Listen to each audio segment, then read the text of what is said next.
Oui, alors salut à tous. Voilà, dans cette vidéo, je voulais parler, réagir au fait que Adrien Abozit a fait voilà, un débat avec un franc-maçon. Hein, c'est passé hier dans Géopolitique TV.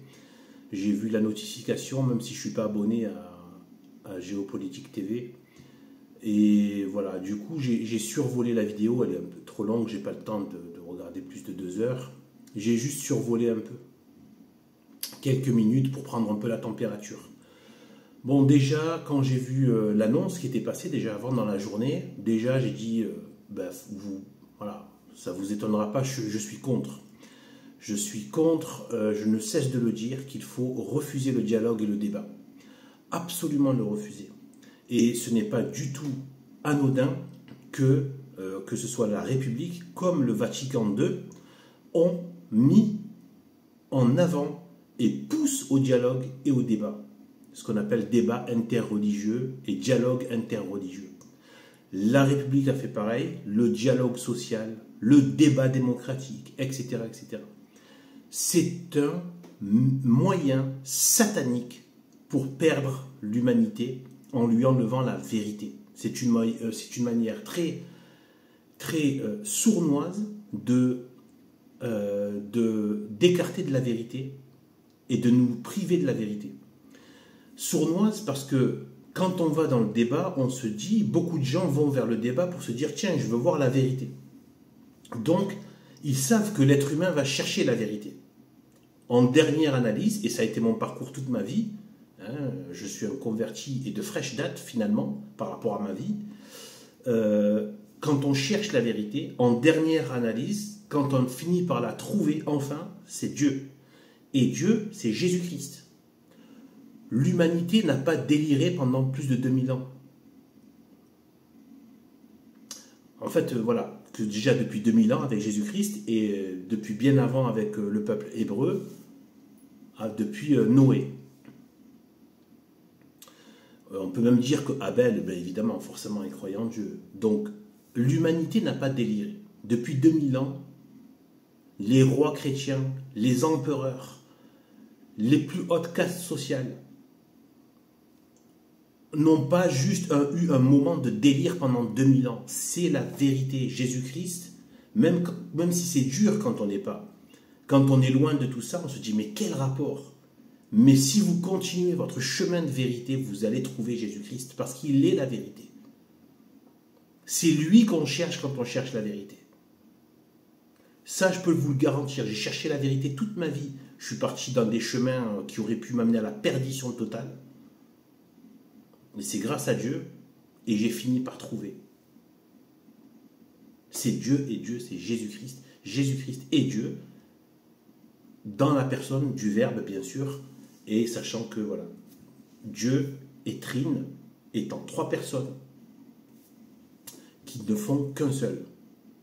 Le meilleur exemple, alors là je vous dis ça vite fait, c'est pas moi qui vais épuiser le thème le sujet de la Trinité. Et je n'arriverai jamais à l'épuiser, même dans le ciel. Voilà, c'est l'éternité. Voilà, l'exemple facile que je donne, c'est le triangle. Voilà. Triangle équilatéral, c'est-à-dire les angles de même degré, les côtés de même taille, et chacun se communique à l'autre, et si tu enlèves un seul angle, il n'y a pas le triangle.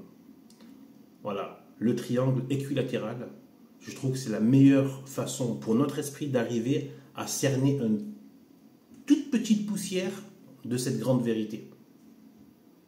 Voilà, le triangle équilatéral, voilà. Si vous enlevez un des angles, il n'y a pas de triangle.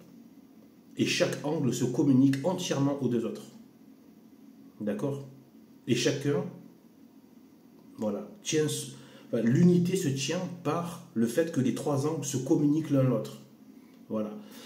Donc, j'ai fait ce détour, mais c'est important pour planter un peu le décor de la vérité. Parce que c'est ça, en fait. Les gens, donc, au travers du débat, le système, qu'est-ce qu'il fait? Il donne l'illusion qu'il va vous amener à la vérité grâce au débat.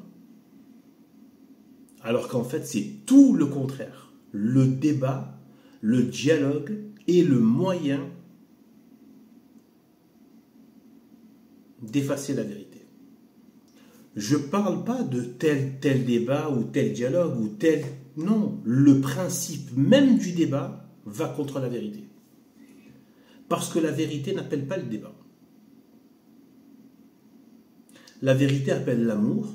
Est-ce qu'on aime la vérité? Et elle appelle du coup de se conformer à l'amour. Donc ça demande une conversion. Elle demande la conversion, elle ne demande pas le débat.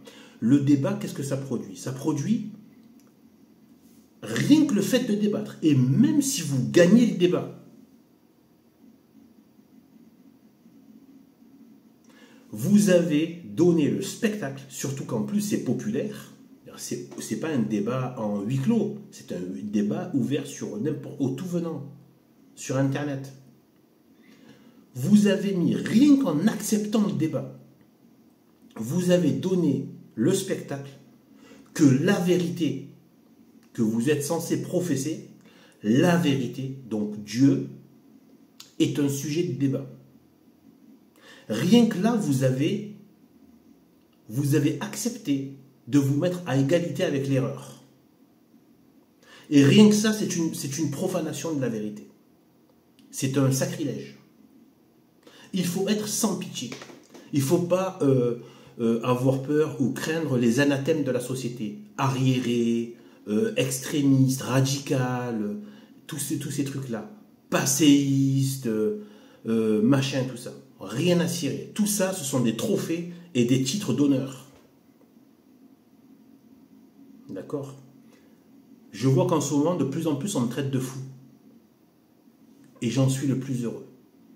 Surtout quand je vois que, je pense à la phrase de Saint Paul, que ceux qui veulent se faire sages devant les hommes, qu'ils deviennent fous.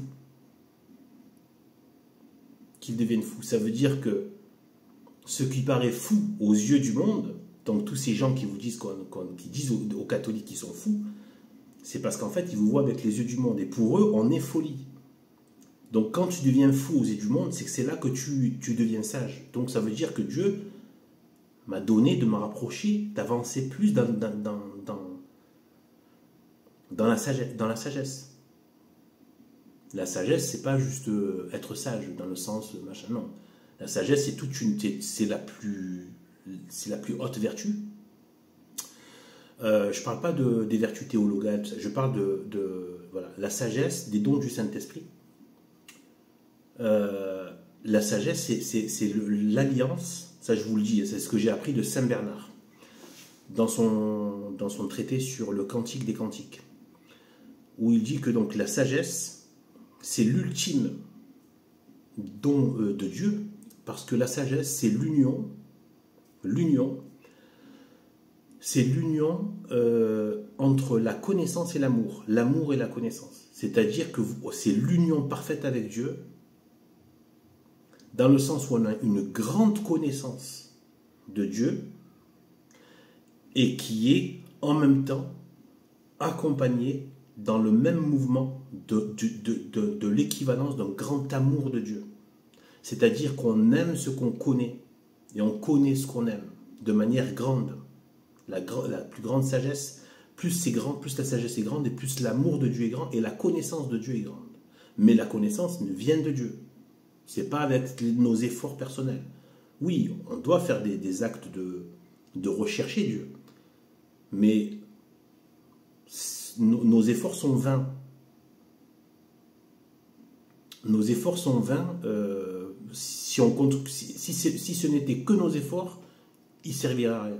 C'est juste que Dieu, c'est lui qui va rétribuer nos efforts et qui va nous donner. Mais si lui décide de ne pas nous donner, il ne nous donne pas.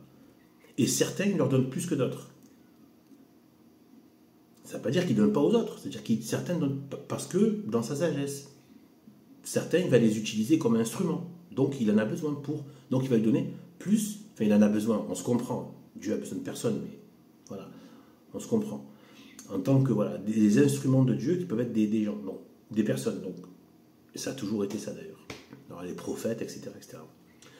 les pères de l'Église, tout ça. Donc, en fait, la sagesse, c'est vraiment, c'est aussi une question d'amour. On a tendance à croire que c'est qu'une question de morale et de connaissance. Non, c'est de l'amour. C'est l'amour en vérité. D'ailleurs, ça revient souvent même de la très sainte bouche de notre Seigneur. Pour l'amour et la vérité.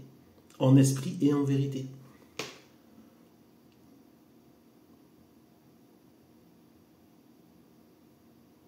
Une grande connaissance de Dieu et un grand amour de Dieu. Et ça, c'est l'union parfaite avec Dieu, c'est par la sagesse. La sagesse a à voir avec le sentiment, l'amour et la connaissance qui vient de Dieu. Et l'amour qui vient aussi de Dieu. La charité vient de Dieu. Après, on peut toujours tourner le dos. C'est là où le bas blesse. Dieu donne à tout le monde et à tous. Voilà. Chaque âme a eu la possibilité d'accéder au trésor de Dieu. Chacun à sa mesure, voilà, etc. Mais chacun. Mais on peut, si on n'a pas, c'est que c'est à cause de nous.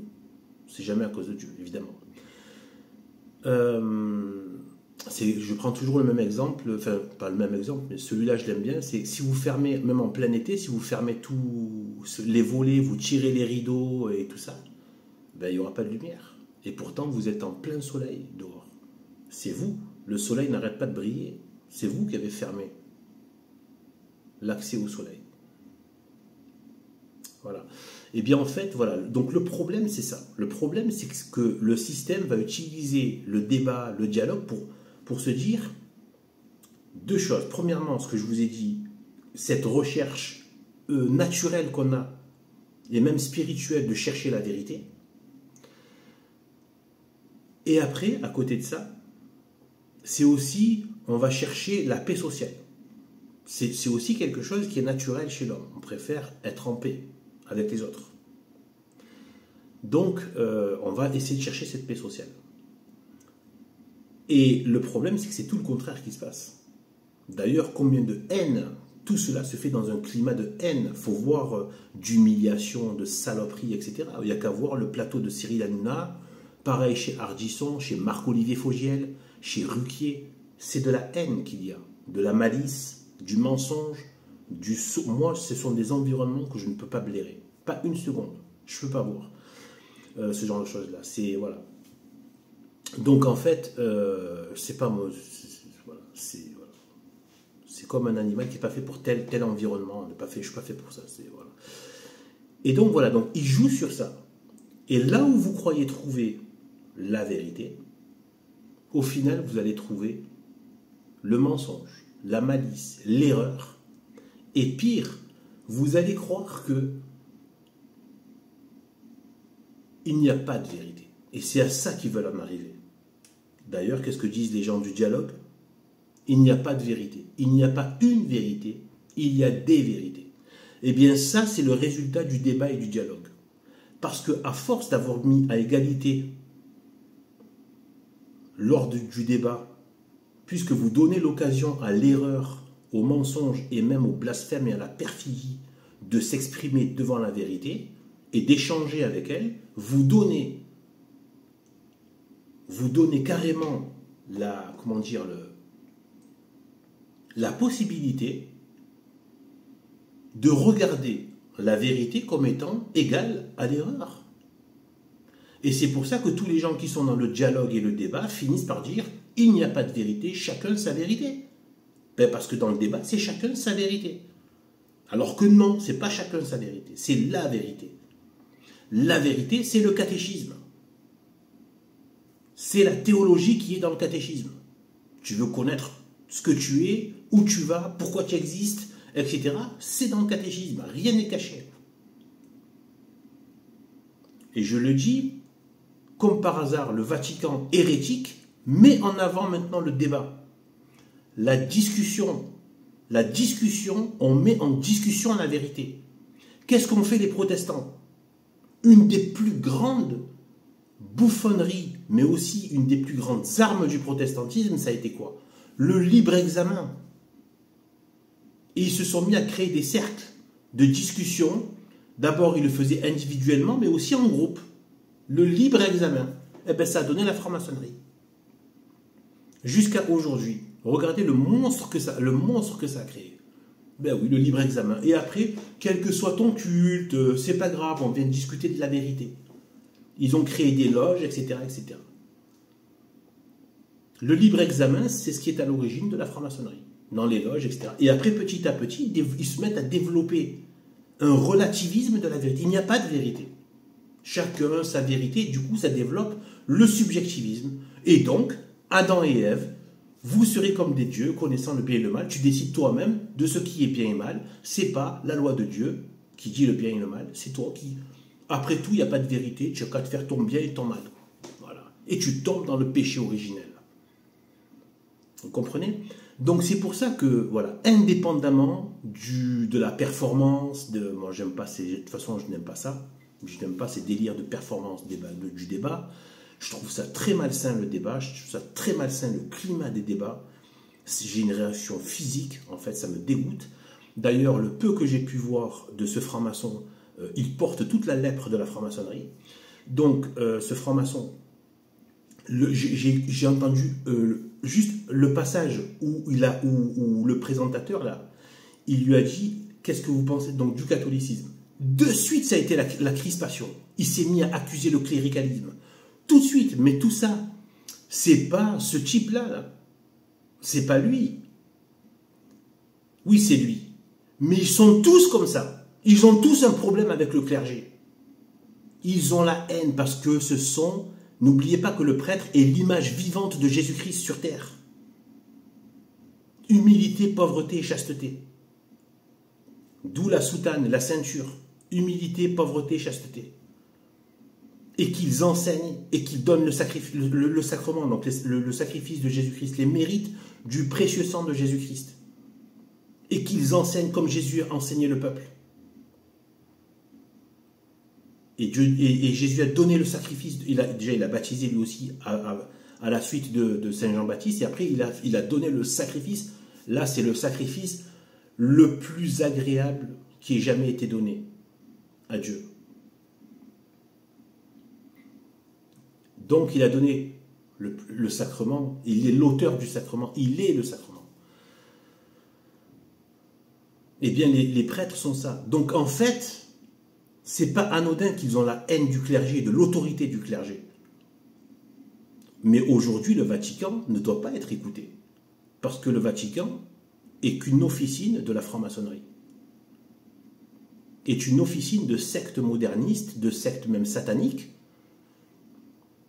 Il n'y a pas que la franc-maçonnerie. Je pense que c'est par des talmudistes aussi, infestés de talmudisme. Donc, c'est gravissime. Ce n'est pas l'Église catholique. Donc, voilà ce qu'il faut retenir. Vous voyez? Donc, eux, ils n'ont pas la légitimité du prêtre. Mais eux, ce qu'ils accusent, regardez bien d'ailleurs, ils n'accusent pas les faux catholiques. Ils accusent toujours le catholicisme du passé. Il est allé chercher, ils vont chercher les soi-disant les mauvais juifs de l'Ancien Testament, etc., etc. C'est pas vrai. C'est faux. Tout ça, il faut le réfuter, il faut le dégager. Mais c'est faux en plus. Jésus-Christ, alors qu'il a été très sévère avec les pharisiens, il a même été des propos de l'insulte. Mais ce n'est pas de l'insulte, Dieu n'insulte pas. Mais extrêmement violent, voilà le terme, extrêmement violent, agressif, race de vipères, hypocrite. Mais attention, tout le monde voit cet aspect-là. Mais ils oublient de dire que Jésus-Christ a toujours fait attention de ne pas atteindre à leur honneur de prêtre. Il ne voulait pas donner l'exemple au peuple qu'on pouvait manquer de respect à l'autorité du temple, de l'église. La preuve, il a dit, faites ce qu'ils disent, mais pas ce qu'ils font. Donc il leur reconnaissait l'autorité, faites ce qu'ils disent. Donc il leur reconnaît leur autorité. Je répète, faites ce qu'ils disent. pas ce qu'ils font. Faites ce qu'ils disent. Donc, ils ont l'autorité et Dieu n'a jamais remis en question l'autorité des prêtres. Jésus-Christ. Au contraire, il n'a pas voulu donner l'exemple ou d'insinuer aux gens qui pouvaient s'insurger contre les prêtres. Mais il a voulu dire que, attention, beaucoup rentrent dans des habits de prêtres, mais ne font pas ce qu'ils disent et ne font pas la loi. Et il a dit, eux-mêmes ne vont pas vers le ciel, ne se mettent pas sur le chemin du salut, du ciel, et ils empêchent les autres d'y entrer. C'est exactement ce que fait le Vatican II aujourd'hui. Ce sont les nouveaux pharisiens, les faux prêtres, les immondes cafards, déguisés en prêtres de Vatican II. Les immondes cafards, des immondes serpents déguisés en prêtres. Eux, ce sont les nouveaux pharisiens. Mais des pharisiens encore pires, qui eux aujourd'hui jouent avec le gauchisme, avec le coolisme, on est cool, etc. Le côté cool est encore pire que la sévérité. Ouais, il a l'air sympa, il est cool. Je n'ai rien à cirer que tu es sympa, gars. Moi, je ne cherche pas un Casimir ou un bisounours. Je cherche quelqu'un qui diffuse la vérité et qui s'y tient et qui donne l'exemple. D'accord? Donc, comme par hasard, ils attaquent toujours le clergé, mais toujours le clergé d'avant Vatican II. Parce que le clergé d'avant Vatican II et les prêtres de l'Ancien Testament, ils n'étaient pas du monde, même si certains étaient mauvais parmi eux. Ça n'a jamais été parfait, tout est tout rose. Mais généralement, c'était des vrais prêtres. Dans l'Ancien comme dans le Nouveau, comme dans l'Église catholique, chez les Hébreux comme dans l'Église catholique. C'était des vrais prêtres. Et c'est ce clergé qu'ils attaquent. Toujours le clergé du passé qui incarnait la vérité, qui préservait la vérité. Mais ils ne critiquent pas le clergé d'aujourd'hui, ou alors sur des futilités, sur des petites mœurs bizarroïdes, mais ils n'ont pas la rage, ils n'ont pas la haine, parce que ce Vatican II est du monde. Et ils reconnaissent ce qui est du monde. De la même manière que ce franc-maçon qui a eu le réflexe. Regardez bien, de suite ça a été de la crispation et de l'agressivité sur catholique, ça y est, il est devenu fou. Il est devenu fou. Oui, mais christianisme, on s'en tamponne. Il a très bien répondu à Adrien Abozit. On s'en tamponne, c'est pas la vérité. Ce sont des hérésies, donc ça appartient au monde. D'ailleurs, la preuve, c'est que vous n'attaquez pas ces hérésies, parce qu'elles sont du monde. Ce sont les erreurs. C'est l'œuvre de Satan qui a permis toutes ces hérésies. De Arius, etc. Nestorius, je crois aussi, il me semble. Tout ça, le jansénisme, tout ça, c'est le démon qui a permis tous ces faux cultes. Et pas que même à l'extérieur. Tout ce qui n'est pas de l'Ancien Testament et du Nouveau Testament est du démon.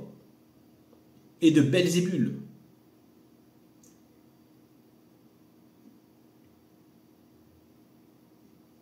Donc, ce n'est pas attaqué. Donc, ils se sentent bien avec l'islam, parce que l'islam n'est pas la vérité. C'est l'erreur, et il y a beaucoup de mal dans l'islam. Le protestantisme, les évangélistes, protestants, etc. Ils n'ont pas de problème avec ça.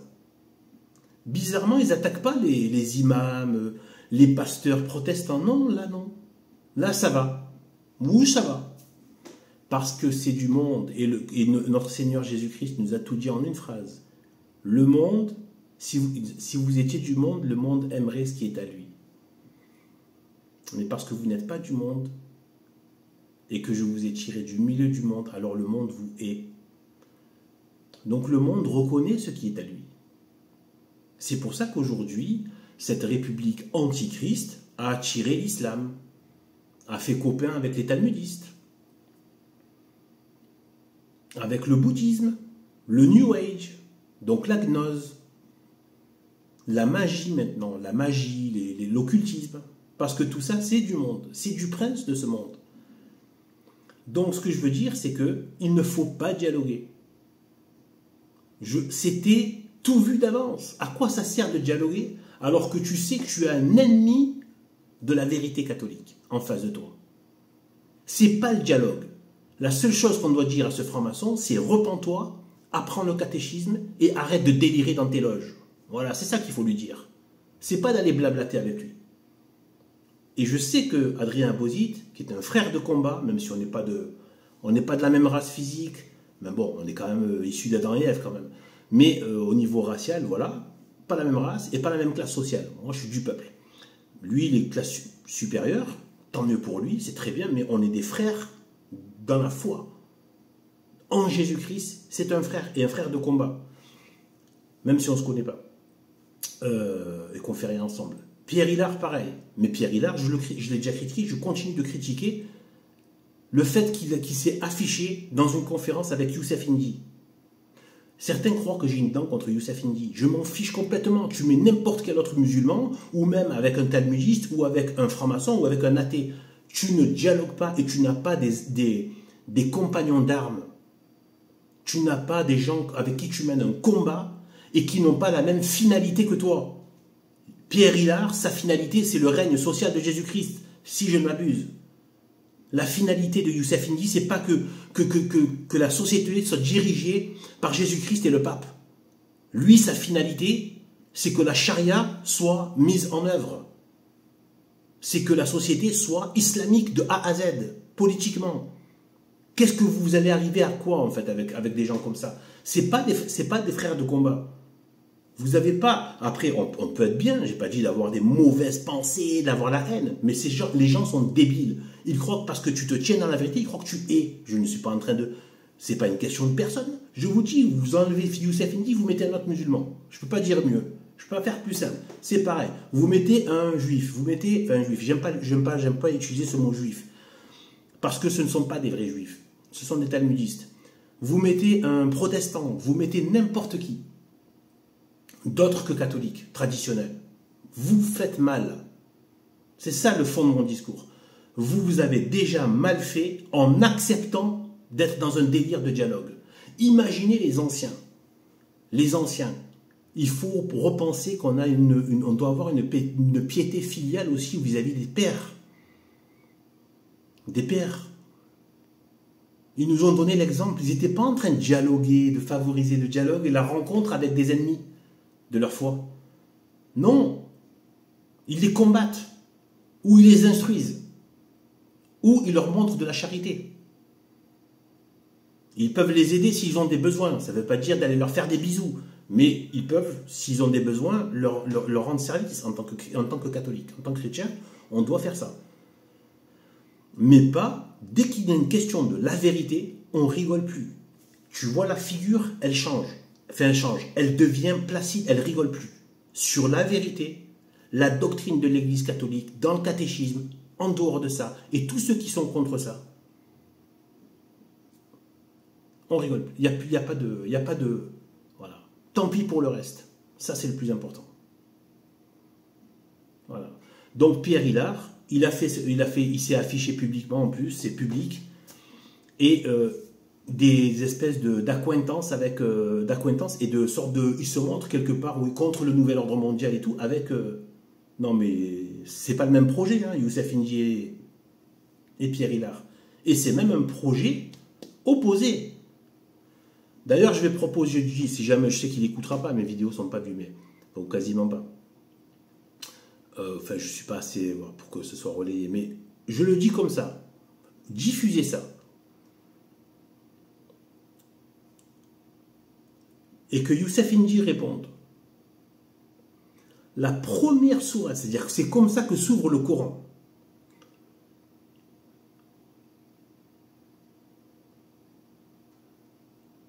Eh bien, à la fin de la première sourate, il est mentionné 2 types de mauvaises personnes.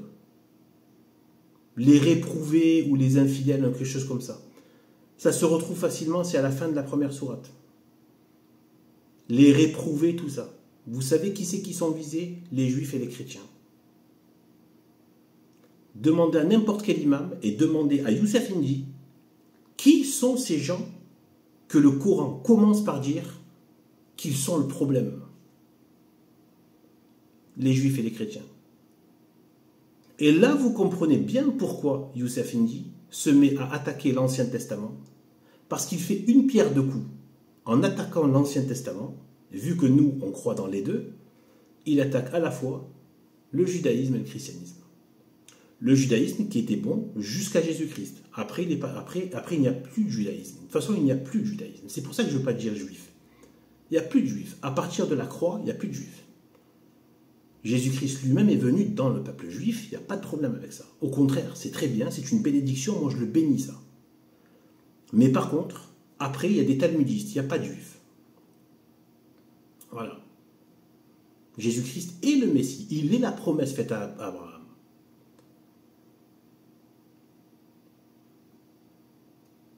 Et toute l'histoire, en plus, nous on a 2000 ans d'histoire qui prouvent qu'il était bien le Messie, puisque la terre entière a été bénie, a reçu la bénédiction par lui qui est de la postérité d'Abraham. Voilà. Demandez à Youssef Indy qui sont les deux catégories de personnes que mentionne la fin de la première sourate du Coran. Voilà. Et après, vous comprenez mieux pourquoi il attaque l'Ancien Testament, qui en plus, en même temps, attaque le christianisme. Et après, vous allez voir si ce sont vos copains de combat. Pour mener un combat, il faut avoir le même objectif. S'ils n'ont pas le même objectif que vous, non seulement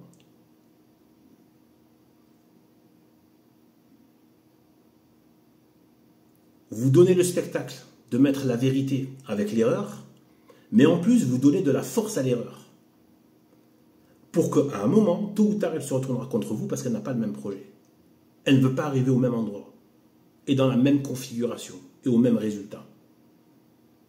Voilà, donc il faut abolir, bannir. C'est pour ça que j'aime bien Jérôme Bourbon. Parce que Jérôme Bourbon, il ne fait pas de débat, lui. Et c'est pour ça qu'il a cette aura de radicalité. Parce que lui, il ne débat pas. Il sait très bien ce qu'il fait. Il n'y a pas de débat avec lui. Il n'y a pas de... On va faire les blablateurs, les machins. On n'est pas là, même pas pour faire des joutes verbales. Sans tampon, tout ça, ce sont des choses du monde. Ce sont des délires minables du monde.